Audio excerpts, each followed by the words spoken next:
السلام عليكم ورحمة الله وبركاته. رجل من أصحاب رسول الله صلى الله عليه وسلم من الجن اسمه سمحج، وقيل سمهج بالهاء.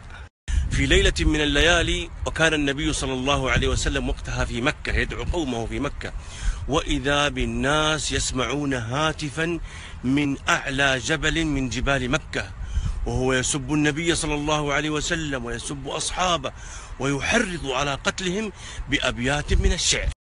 فأصبحت قريش وهم يرددون تلك الأبيات وقد اشتد عزمهم واشتدوا في عداء النبي صلى الله عليه وسلم وأصحابه.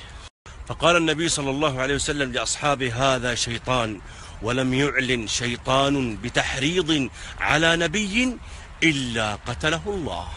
فلما كان بعد ذلك أخبر النبي صلى الله عليه وسلم أصحابه وقال لهم: قد قتله الله على يد رجل من عفاريت الجن يقال له سمحجا، وإني سميته عبد الله.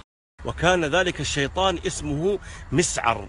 فلما أمسى القوم، أمسى الليل، وإذا بهاتف يهتف من نفس المكان ويقول: نحن قتلنا مسعرا لما طغى واستكبرا، وصغر الحق وسن المنكر بشتمه نبينا المظفرا صلى الله عليه وسلم. فكانت تلك غضبة لله ورسوله من الجن، فرضي الله عن أصحاب رسول الله أجمعين إنسهم وجنهم، وألحقنا وإياكم بركب الصالحين.